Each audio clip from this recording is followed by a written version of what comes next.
In this video, we are going to talk about 10 signs you might be a genius. So before starting this video, please like this video and subscribe to our channel for the future updates.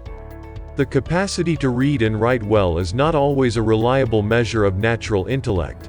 In fact, uncommon happenings and unconventional patterns that display uniqueness and creativity may indicate genius behavior. Rather than dismissing or being concerned about your inventiveness and offbeat personality, look into these signs that you might be a genuine genius. This will assist you in gaining control of your inner self-assurance. If you have these 5 characteristics in common with persons of high intelligence, you may be confident that you have a lot of room for growth, innovation, and great, higher intellectual thinking abilities. Here's a list of the 10 signs you might be a genius. Let's start. Number 10. You stay up late and get little sleep. According to some experts, your inability to sleep at night, even if it is not due to your nightly cup of coffee, could indicate that you are a very bright person. When the sun goes down, geniuses are at their most creative, and they are frequently unable to turn off their minds or turn off their computers. Furthermore, they can work with little sleep and still have enough energy during the day to channel their creativity and ideas into their numerous fields of endeavor. Number 9. You're a chronic worrier. While many of the geniuses' projects produce remarkable results, this does not always happen without some level of concern on the part of the geniuses. It is true that one of the most common characteristics shared by geniuses is a proclivity to overthink and worry incessantly. If you find yourself second-guessing yourself in the middle of a creative process, perhaps swinging back and forth between different ideas and techniques, it's possible you're running into a frequent stumbling block shared by those with exceptional intelligence. Furthermore, geniuses have shorter attention spans than the typical individual since they are always switching between numerous projects and ideas. Their clever thinking is typically lateral in nature, spanning a wide range of issues rather than vertical in nature, narrowly focused on a single subject. Number 8. You have social anxiety. In today's world, finding peace and isolation in the middle of the chaos of a typical workweek is difficult. When you factor in your social obligations, you'll find that you don't have much time to be alone with your thoughts and the creative process.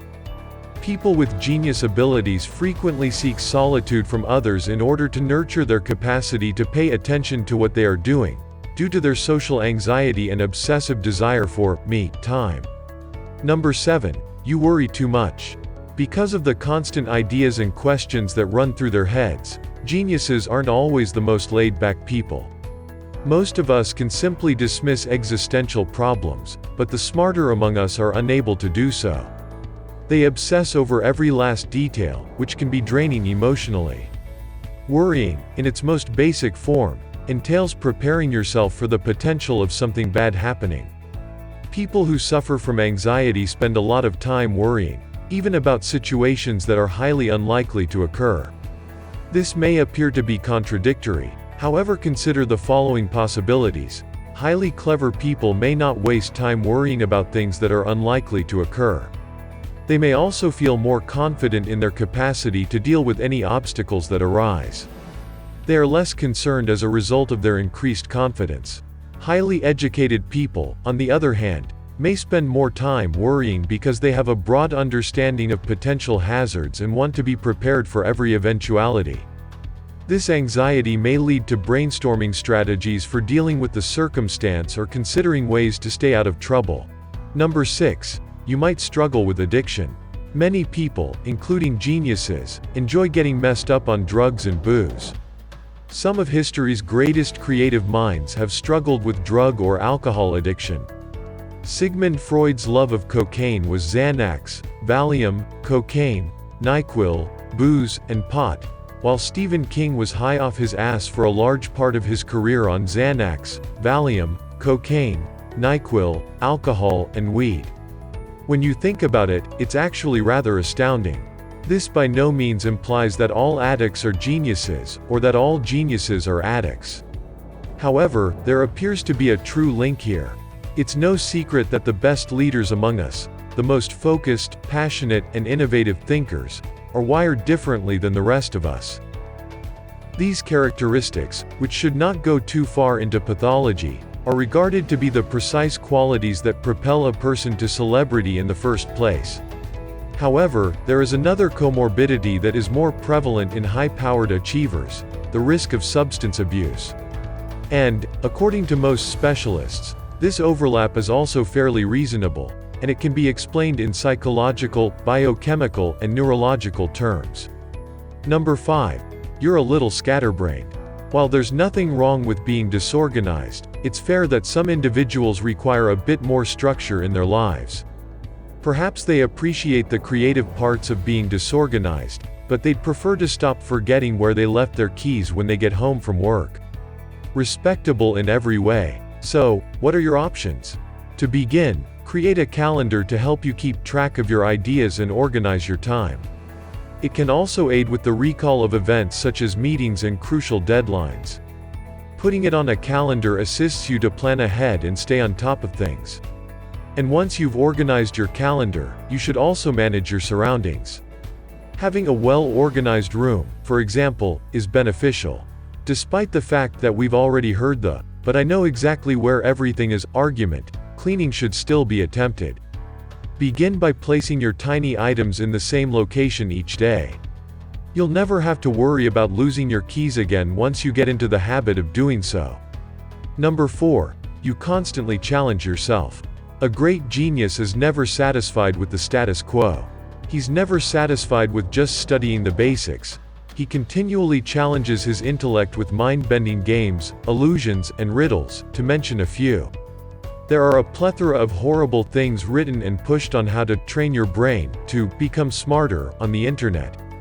When we talk about brain training games, we're talking about the memory and fluency type games, like Sudoku, that they advise you to do in your free time. Complete oxymoron regarding increasing cognition.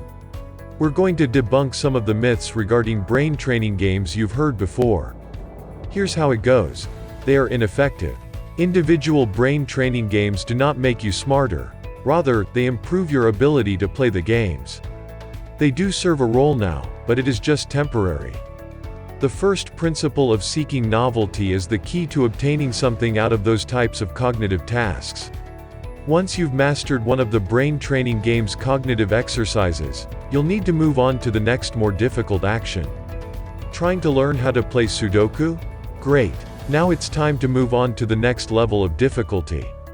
This logic is supported by the observation. Number 3. You like to read. Are you a reader who enjoys a good book? Do you spend all of your time at Barnes & Noble? Instead of getting smashed with your pals, would you rather spend your weekend reading Kafka or Hemingway? My hat is off to you, since you might be a genius. Dr. Seuss was correct when he stated that reading raises a person's intelligence quotient, IQ. Reading, it turns out, not only makes you smarter, but it also keeps you sharp and analytical as you get older. Books become a vital part of our life, almost like a lover, because they tend to spark talks, which are essential for the development of the intellect. The majority of readers would agree. And if you still don't believe us, consider this: reading makes you smarter. Number 2. You talk to yourself. It's not a sign you're insane, quite the contrary. According to Bangor University psychologists Paloma Mari Bifa and Alexander Kirkham, talking out loud to yourself enhances self-control, a key kind of intelligence. They offered research participants a set of exercises as well as written instructions, which they were asked to read silently or aloud. Those who read aloud had significantly higher attentiveness and performance. Speaking loudly improves control, which is why so many professional athletes talk to themselves during games. This leads us to the next omen. Number 1. You question everything. Are you fascinated by everything? Do you ever wonder why things happen the way they do? That, right there, is the first indicator of a genius, because a smart mind never stops pondering and attempting to solve the deepest, darkest problems of existence and the world. Why do diagonally cut sandwiches taste better? Why are we unable to kiss our own elbows? What role does perception play in the quantum account of reality? What exactly are we doing here? Have you ever considered these questions? Yes? Then you're probably a genius. What do you think of our video? Let me know in the comment section below. If you enjoy this video and want to hear from me again, be sure to hit that subscribe button before you go. Thanks for watching.